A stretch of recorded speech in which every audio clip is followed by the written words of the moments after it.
Welcome to the Powerful Ladies podcast. I'm Kara Duffy, and today's guests are mother-daughter power duo, Corrina Miller and Marta Eliza Miller. By day, Corrina is managing world-famous musicians, and Marta is a musical theater actor.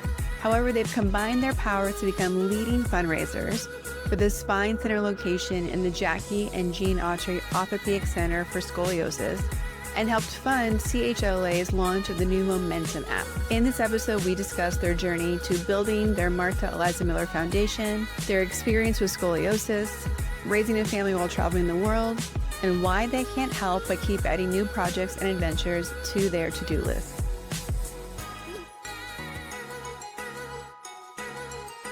Welcome to the Powerful Ladies podcast.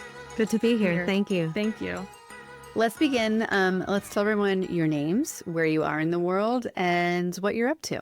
Hi, my name is Marta Eliza Miller. I'm 19 years old. I currently live in Hot Springs, Arkansas, because I'm currently in a production of Sweeney Todd where I am a choreographer and dance captain. And I am her mother. My name is Corrina Clover Miller, and I'm here with her in Hot Springs. I live Bicoastal between Los Angeles and New York. And we're the co-founders of the Marta Eliza Miller Foundation. Perfect. Well, there's just so many things going on in all of this. Before we get into what you guys are spending your time and what you're doing, I want to talk about just living bicoastal and following work. Have you always lived bicoastal, or is that new? Well, I work in the entertainment industry, and so Marta has spent the majority of her life on the road. Yeah. And so we've traveled all over the world. In fact, twice around the world. Currently living bicoastal or tri-coastal almost, since we're near water in Hot Springs, Arkansas. Definitely is something that we're both used to. Yeah. And how do you guys make that work? Is it just truly two houses filled with all your things and you just show up and you click back into life in New York or life in LA? Or are you bringing more things on your back like a turtle? I mean, right now we're moving into our apartment in New York because I plan on, start auditioning for like Broadway shows and all of that. So I have like a little bit of clothes in LA, a little bit of clothes here in Hot Springs, Arkansas, and a little bit of clothes eventually in New York. Yeah. And living on the road, when you travel on the road, I mean, yeah, you do carry a lot with you. You've got your laptop, at least for me. My work can be remote. Cell phones have done a wonders. Yeah. Like over the last 25, 30 years, things have changed, which has made, working from almost anywhere at any time absolutely possible. Yeah. You guys have come together to do a pretty powerful thing. So let's talk about the foundation. How did it start? You guys are making some crazy metrics that's getting you a lot of attention. So let's just go to the origin story of the foundation. Okay, so I started figure skating when I was 7 years old, and from like when I was around like 10 years old, my mom started noticing because I looked down a lot when I skated, and we started using posture braces because like that's what my coach at the time like suggested, and so we did that, and like it kept shifting to one side, and you can. I was literally sitting there one day watching her, and we'd gone through a couple different Amazon posture braces, and all of a sudden I just thought, I wonder if she has scoliosis. And so initially it was a self-diagnosis, and we went to a doctor that I found in Orange County, and we determined that she did have mild scoliosis at the time. And a 19-degree curve. And we put her in a flexible brace because I was on the road so much in the music business, and I homeschooled Marta. I used figure skating as her physical activity. So she was skating initially not to be competitive, but because it was a way that every single day she could have a physical activity no matter where we were. And so she would wear the flexible brace, and it worked really well. And then at a certain point, she injured herself while she was skating. Yeah, so I was doing a double Lutz on the ice, and I fell really hard, and so I injured my hip flexor. And so my mom decided to take me to Children's Hospital Los Angeles, and that's the first ever time I went there. And we did x-rays, we did all of that. And then the doctor at the time was a sports doctor because it was a sports-related injury, and she noticed that I had scoliosis and also a shorter left leg, which we did not know at the time. And so she asked if we would like her to monitor my scoliosis. And that's when our first like interaction with Children's Hospital happened. And honestly, when I like stepped in there, it became like a second home immediately. It's one of the best places ever. And everyone's just so nice there. And it literally becomes your second home. And she specifically suggested to do the motion lab and motion study, and we did a bunch of different stuff. And that's what led me to become a junior ambassador for Children's Hospital Los Angeles. And all of this leads to why we started the Yeah. foundation. It is kind of a long story. Yeah. But so Marta became really involved with Children's Hospital and started raising money for Children's Hospital. And because she loved the hospital so much, she was doing speaking events for them. She ended up actually getting invited to speak in front of the Board of Trustees at the California Club, which was very prestigious. It was really huge. But also she was still skating, and her curve was progressively getting larger and larger. And at a certain point, the sports doctor felt that Marta needed to see the head of orthopedic at Children's Hospital because the curve had reached 48 degrees. So it had changed drastically from 19 all the way to 48. The sports doctor had said, I think you might need surgery. Yeah, I'm really it was concerned about scary. the curve. And so I think it was right then in that moment that I noticed fear in Marta, because to that point, she had just seen the hospital as her friend. It was like she went there, she learned about her body, she learned how to do exercises, how to work with her curve, what the difference of having the short leg did, how it affected her skating. But it was all a learning educational process, and she was enjoying it. And all of a sudden, there was this cloud of fear of, okay, you may need to have surgery. And so we saw the doctor, and he said, I really want to do 3 different MRIs. It's going to be a long session, 3 hours. You're going to need to be in a tube, the MRI, but we've got special ones here at Children's Hospital. But then compounding with that, it was the week before COVID shut down. Yeah, so it was like really like scary. And when we went to go do the MRI, it was really late at night and also very ominous. For me, like talking about it sometimes brings up feelings that stress me out and all of that, because it's not traumatic, but it was just during like a time where like things were kind of becoming scary, and also not knowing if I had to have surgery or what was going on.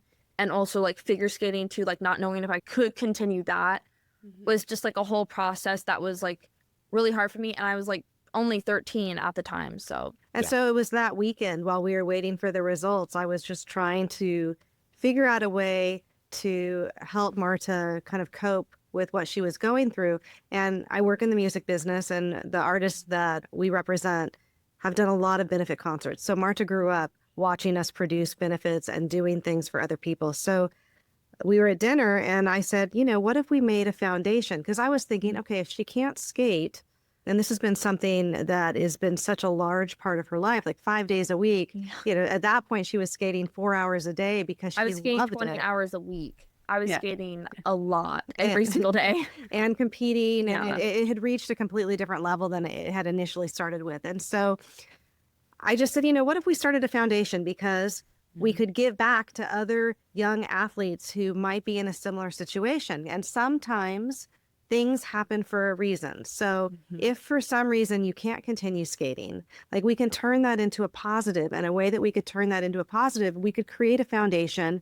And the whole purpose of it could be to educate and, if we're lucky, provide money to help do research, but mainly empower young athletes to know that having scoliosis isn't an end all. Yeah. And I love the idea. We started coming up with like a little saying for it, which was like really fun. We even came up with merch, and it really made me feel like a lot better about the situation during a very stressful time. But also, when we got the results from the MRI, the doctor told me that like if I wasn't feeling any pain or like anything, I didn't need surgery. So like that was also a huge relief. But then COVID happened. So like the pandemic happened. I wasn't skating. We actually started renting out the ice rink at my home rink because me and my mom didn't know what to do. So I was just skating there. We were coming up with ideas for the foundation, and my curve jumping. the pandemic, the MRI, and like skating and just coming up with these ideas just really like made the foundation what it is. Like it came out of something like during a really dark time to be like a really beautiful thing. Well, you guys are pretty busy. And then you decide to add a foundation on top. Yes. You know, were there ever moments you're like, oh, like this all comes from a really great place, but can we do this? Oh gosh, absolutely. I mean, when we were doing a fundraiser in 2023, which was actually really great. It was it was really great. It was at East West, which is the home of Michelle Kwan, which Marta was skating at in Artesia, and we had members of the U.S. Figure skating team. We had Olympians. But I was in Japan on tour the month before. So I remember being in Japan. Marta was at home. And I was in a musical at the time. And so I also had that on top of everything. And it was crazy. But we put the show together. But literally 3 days before the show, my ice dance partner threw out his back. And so, So I had to work with my previous ice dance partner. And he learned the whole entire routine for the show so that they could skate, so we could skate, and it was the craziest thing that has ever happened to me on the ice. It was so surreal, but it was fantastic. Yeah, it was awesome. It turned out really good. I think just because again, sometimes in those moments when you have so much, not necessarily anxiety, but just extra energy, it's like everything kind of moves it more quickly. And I think we've always lived busy lives. Marta's always been on the road, and she's always known what it means when, you know, mom and dad are at work, and she's there too. She's learned how to produce shows. She's learned how to be stage manager. She's learned how to be in shows, and it's all been really great tools, which is why I think Marta's doing what she's doing at the young age that she is. Yeah. Well, let's get into a little bit more of what you are doing, because you're in this musical now, but you didn't just jump from, you know, homeschooling, figure skating to a musical in Arkansas. So, okay, I graduated high school at age 16 with majority of my college credits already completed because I was homeschooled, and I kind of just went through school at a very accelerated pace. And I wanted to do musical theater, and so I majored with a BFA in musical theater at the American Musical Dramatic Academy Performing Arts College, which I graduated from in February. Congratulations. 2026. Yeah. As the youngest graduate in the history of the college. And I also graduated early too. So I graduated 2 semesters early. So right now people's minds are already blown of like, how did you do all of this academic work in this amount of time? Like, were you taking classes online? Were you doing some things in person to mix it? Like, are you working on school 100 hours a week? Like, how are you making this happen logistically? So how I did it is my mom was my teacher for homeschool, and through high school. Yeah, through high school. And our motto was every day is learning day at Kribumar Academy, because rather than taking summer off, Marta would continue through the summer because I was working full time. And so it just made the most sense. And so when you went to college, the college that she chose actually had a tri-semester system. They had a tri-semester system. So I just went all the way through. And because I had no general ed starting at the school, I could just focus on my major, which was like really exciting. And I could also take some acting major classes. I made a short film while I was at AMDA. I got to work on a play as a director for a class. I got a lot of stuff out of the school, and it was really cool. When did you first start wanting to perform? Oh, I mean, I think it started at like age 7 when I like started doing figure skating, and a lot of figure skaters are theater kids. So I kind of just got introduced into all of that at a very young age. And so that just I think you actually started performing even before that, because I remember being at a end of tour dinner with Marta when she was 5, and I know what you're talking about. And my husband and I were up there. We were talking and thanking the band. We had just done 56 dates around the world. It was Crosby, Stills and Nash who we managed at the time, and Marta was 5, and it was a really beautiful moment because the guys hadn't toured that many dates in quite some time and had been really successful. And after we spoke to the band and crew, Marta, who was 5, said, "I want to say something." And she grabbed the mic. So, yes, I do remember. So I grabbed the mic and I started singing Tomorrow. The sun, Yanni. the sun will come out tomorrow. Yeah. That was really, I think, your first performance moment. So, Corinna, for you, I want to just give people a little sneak peek more into your life as well. So you're touring the world, putting on these productions, working in the music space. How did you end up doing this? And did you imagine that your life would be taking your family on the road? Yes and no. I too graduated from high school early and started in the workforce early. I graduated when I was 15 from high school, but I didn't graduate from college as early as Marta. I worked in news radio, and then I went to music radio, and I was actually writing I was music editor of a new paper in Flagstaff, Arizona, and I ended up going to a festival that Jackson Brown put on each year for Native American scholarships. And I interviewed him, and that's where I met my husband, Marta's father, who was Jackson's manager. And we hit it off, and I started working for him. The next year I got hired to do press for them because they were impressed with the interview, and we got along well. And then about 2.5 years later, I moved back to Los Angeles, ended up working in their office. So, my husband has been with Jackson Brown for almost 60 years, and I'm going on 30 years. So it just happened. And then the same thing at a certain point, Crosby, Stills and Nash's former manager had a tragic car accident in the early 2000s, and we ended up managing Crosby, Stills and Nash, and I managed David and Graham personally through the tenure of the band. The band broke up around 2015, and that was at that point we were not on the road as much. And yes, I knew at a certain point that we were always going to be on the road, and we chose to have one child who we could take on the road, and we always traveled together as a family. And most of our travels have not been vacations. They've been working, but we always managed to do things, while we were on the road. And I always tried to make them educational. And I loved education. I loved learning. And it was really a pleasure to be able to teach Marta. I formed a private school, which you need to do in the state of California, when Marta was 2. And that's really when we started homeschooling. And Marta took to it really well. I think there's a lot of people who have these big dreams in life and see all these possibilities, but they never, they get stuck in the way everyone else is doing things. What's giving you the either gumption or bravery or determination to build a life? And this is a question for both of you that maybe isn't traditional, but is the right path for you.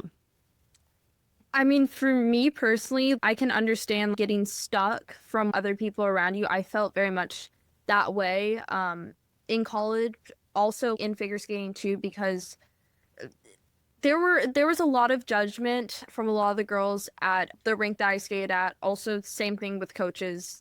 I had quite a few bad coaches. I didn't let it get me just stuck in one place. I persevered, I continued, I moved forward. And that's what helped me a lot in figure skating. And it also helped me a lot in college too, because I was the youngest person there at the school. And so many people did not like that. And so many people would say so many bad things about me. And I was just minding my own business, doing my thing, working on my major. So, that kind of broke me down a lot. But for me, I just pushed forward and knew that I'm graduating 3 to 4 semesters before any of these other people. I'm going to be in the industry before they are. I just need to keep going, push forward, and I will get to where I need to be.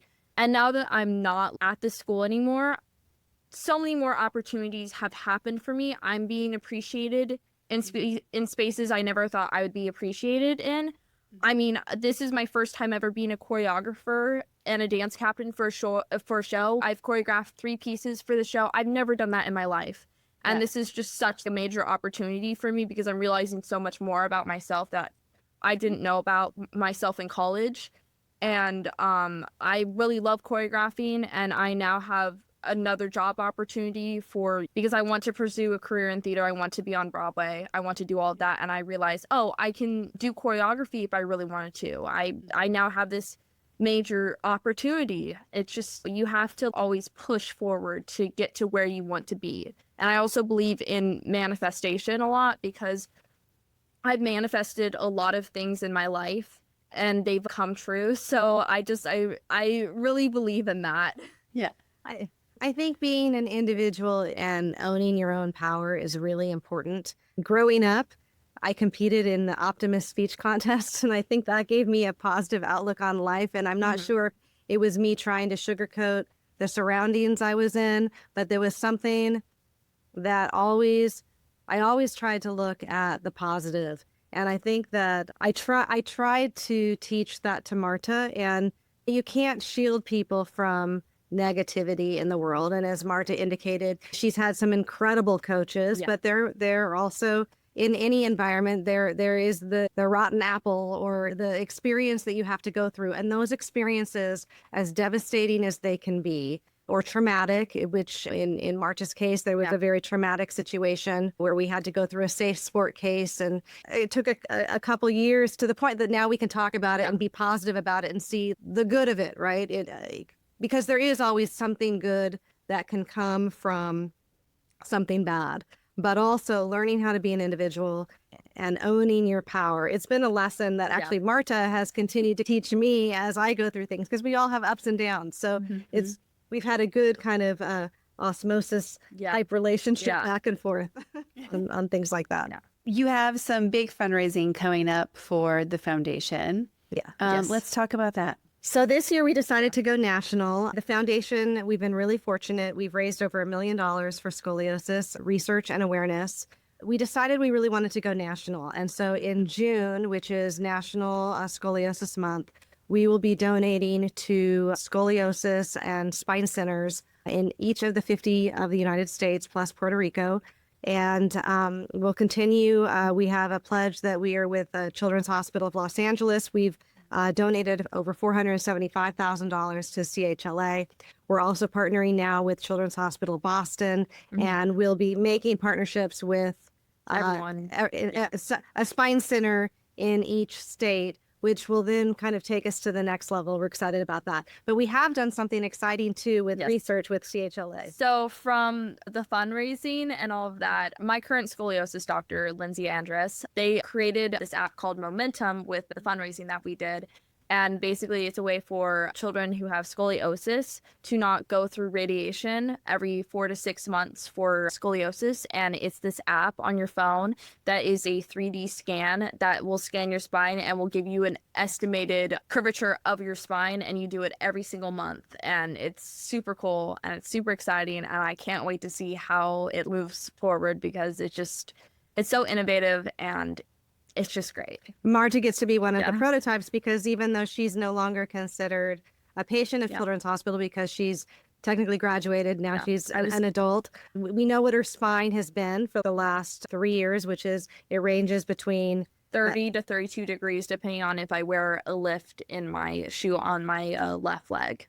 And so we can monitor it with Momentum. And each month the curve has been around 28. So it's not exactly, but that's the whole point, is to be able to take someone like Marta, who we have a pretty good idea of what her curve is, and monitor it. And they're using it with, I think, 50 patients right now, so or thereabout. And it's just a really great thing that's happening. Yeah. Well, I have so many more questions now about scoliosis, because it's not something that most people know. We know of it, but we don't really know, okay, you have it, then what? How much can your spine move once you're diagnosed? And is the goal to keep it in a range or move it? Like, what is kind of the strategy once you're diagnosed? Well, the thing is, there are no two cases alike, and that is the challenge with scoliosis. And so if you think about your spine, you can have, there's S curves. You can have an S curve to the right. You can have an S curve to the left. It can move 360 degrees. So there's several different curves. No curve is the same. Scoliosis, in terms of how it's diagnosed, is a challenge, because typically they do it around puberty, right? With girls, and boys, but typically they find it in girls more often. In PE class, they bend you over, they measure your back. You don't always find it that way. Some people with scoliosis never have pain. Marta hasn't had pain per se, although there have been some movements that she hasn't been able to do, or that have been more challenging or just not good for her curve. There are a lot of things that we're finding out about scoliosis, such as it's not just about the physical movement of your spine, but there are neurological aspects of it. There are mental aspects of it. There are emotional aspects of it, because it's your spine, it's your spinal cord, and so that affects quite a bit. And it affects your brain. It affects literally everything, and not every case is like the same. So it's just like really hard to. It's not hard to treat, but there's so many options for treatment. It can be like.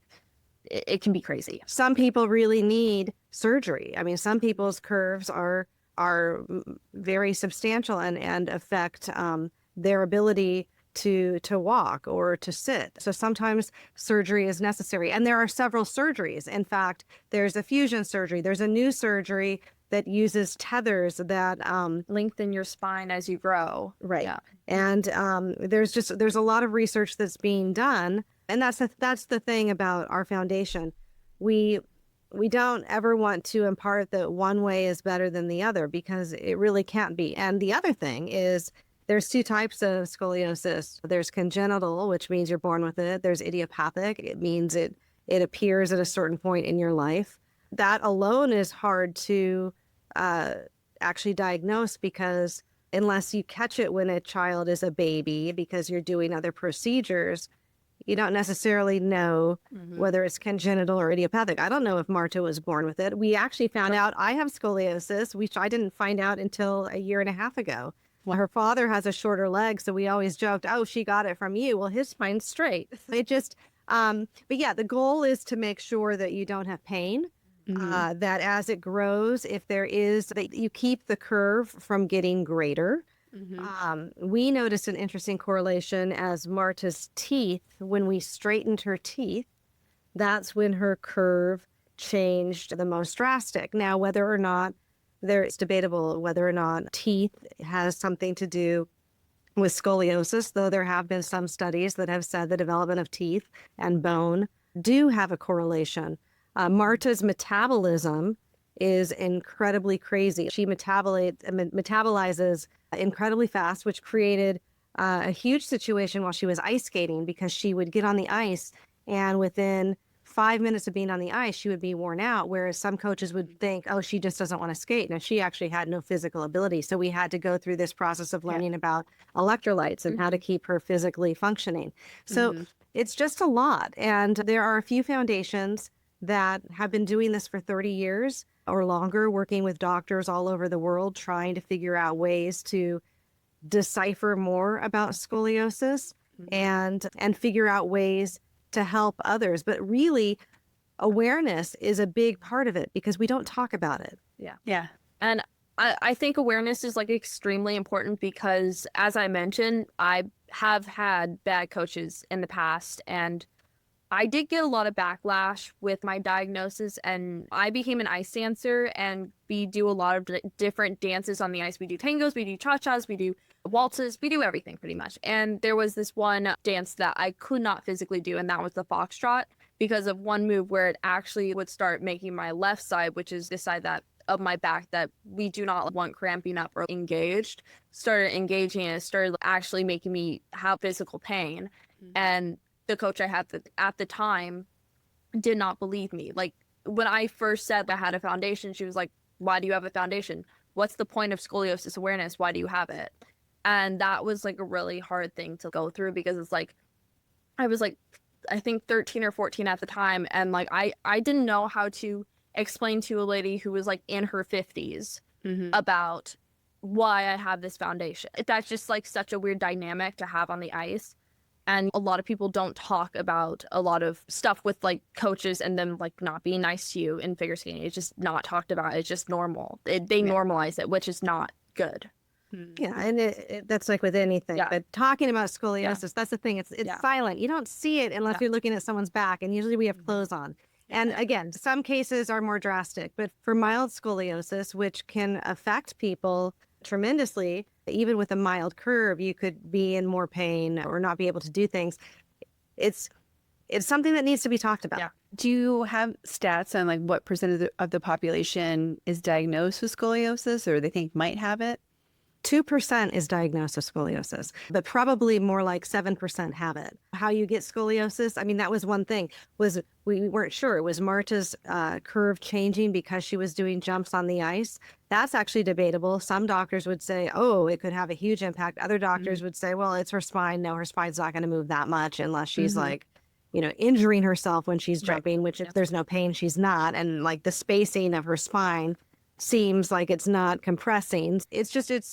There's a lot of unanswered questions. And I don't know how they'll all be answered over time other than talking about it. And that's the one thing that we found. We've created this community, which has been really exciting because we meet people who say, oh my goodness, I have scoliosis and this happened to me. And I've never felt like I could talk to anybody about it because they didn't understand, or I got bad feedback here because I couldn't do certain things. And now that I know you felt that way too, like it makes me feel like it's okay. And that was really the whole purpose of the foundation. And I imagine that like anyone who gets diagnosed with something, you start to really appreciate when they have the American with Disabilities Act and what's this doing. And I don't think people realize how many things are covered under that. And whether you either from age or an injury or a diagnosis, permanent or temporary, everyone falls under it. I mean, if you're pregnant, you're technically disabled in the U.S. So I think that there's room for so much compassion in the U.S. today and giving space for everyone to be able to excel in the ways that they can. And it's super impressive how much you guys have been able to accomplish with the foundation so far. What are your goals with where you want to take it? I mean, honestly, kind of just making people more aware about it. I think people just learning about it is really important. Research, learning more about what's going on, what to do, more innovative ways to protect your spine, more treatments, all of that. The goal is to learn more about it because most people don't want to learn about it. They just want to push it to the side because it's not that important. I believe it's important, and it's important to talk about because there's so many things a part of it that we just don't know about. When connecting with children's hospitals nationwide has been really exciting because there's a network of mothers, typically fathers also, but typically parents, I'll just say, and their children who experience it. In February, right around the time of Marta graduating, there was a young figure skater on the East Coast who was getting fitted for a brace.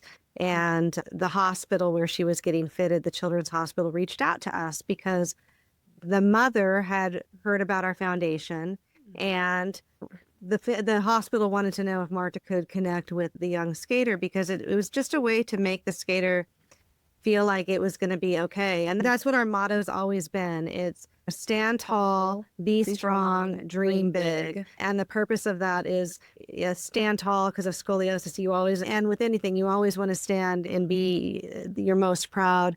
But also be strong. I mean, be strong physically, mentally, emotionally, and to dream big, knowing that whatever you set your mind to, you can make happen. And okay, take that with a grain of salt in the extent that, okay, if you're wheelchair bound, maybe you won't be able to get out of the wheelchair, but that doesn't mean that you're not able to do incredible things that you put your mind to. And that for us, reaching a community and having people reach out to us and just say that they feel like they've been validated or they've been heard, it feels really good and it makes us feel validated. And again, every day we find out somebody else who has scoliosis or whose grandmother had scoliosis and she had surgery, or she never had surgery and for her whole life she wasn't able to stand up and they always wondered why she was in so much pain. And it's just the stories that we hear.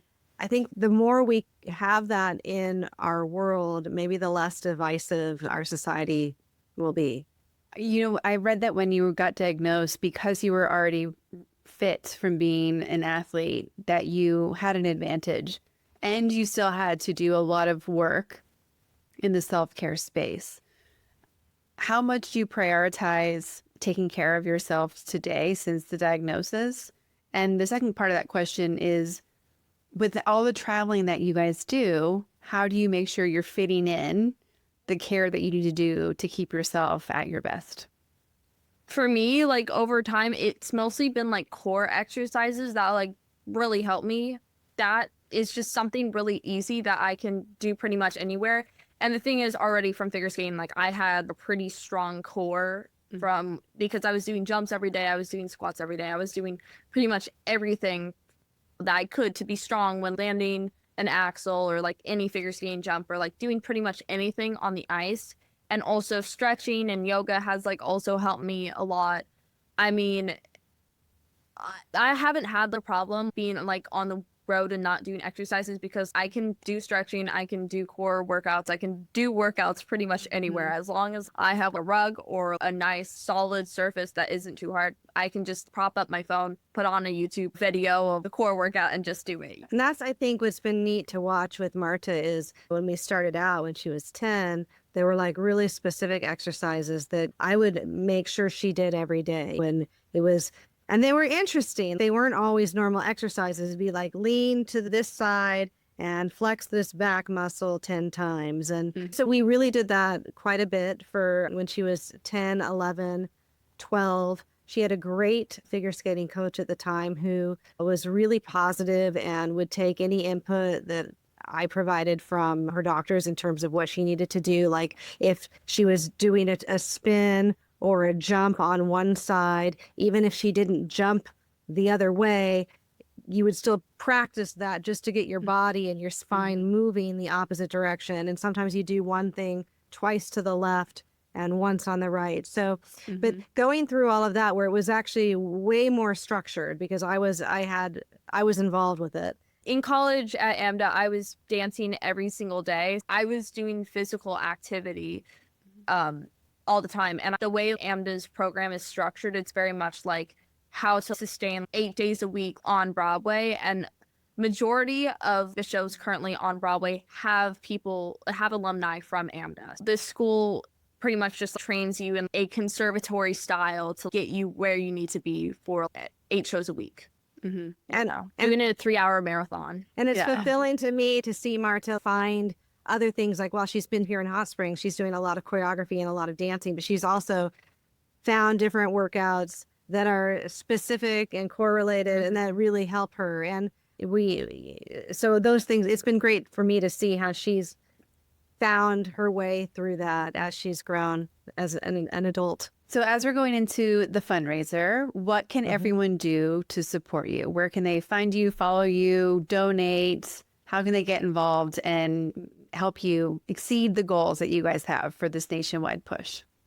Our website is martaelizamillerfoundation.org.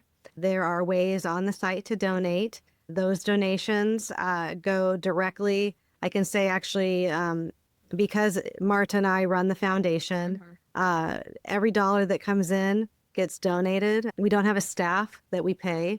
We've been very fortunate in that we've been able to take the dollars raised and put them to work. If a financial donation isn't something that someone can do, toy donations are also really helpful. And they can reach out to us through our website or through Instagram. Instagram is m.e.m.foundation.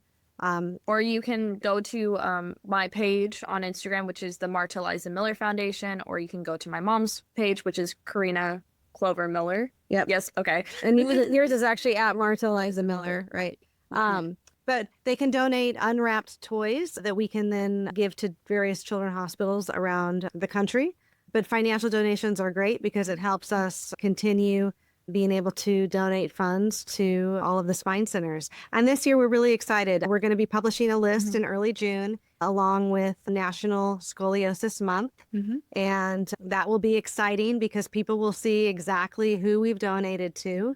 And we're going to continue. This year is Children's Hospital Los Angeles' 125th anniversary, and their gala in October is actually honoring the Jean and Jackie Autry Orthopedic Center, which is where the Spine Center is located, and where there is an exam room and the casting room, which are named after the Marta Eliza Miller Foundation. So that's all very exciting. Yeah. Wow.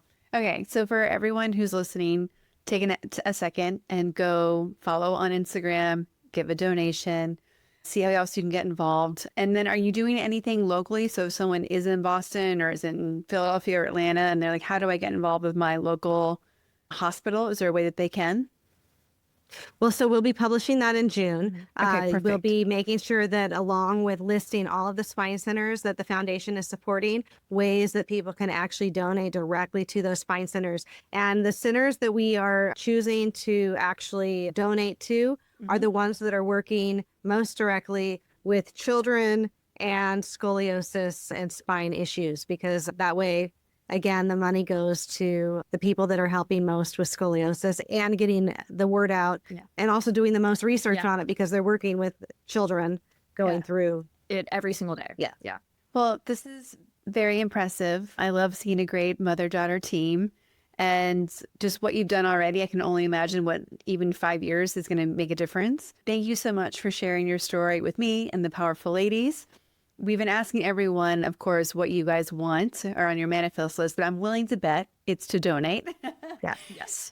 So everyone who's listening again, please go and donate so you can get on the list, be a contributor, and show how impactful this Powerful Ladies community can be. Thank you guys for your time today.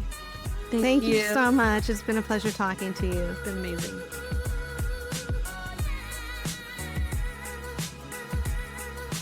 Thanks for listening to the Powerful Ladies podcast. If you enjoyed this conversation, please subscribe, leave us a review, or share it with a friend. Head to thepowerfulladies.com where you can find all the links to connect with today's guest, show notes, discover episodes, enjoy bonus content, and more. We'll be back next week with a brand new episode and new amazing guest. Make sure you're following us on Instagram or Substack at Powerful Ladies to get the first preview of next week's episode. You can find me and all my socials at karaduffy.com. Until then, I hope you're taking on being powerful in your life. Go be awesome and up to something you love.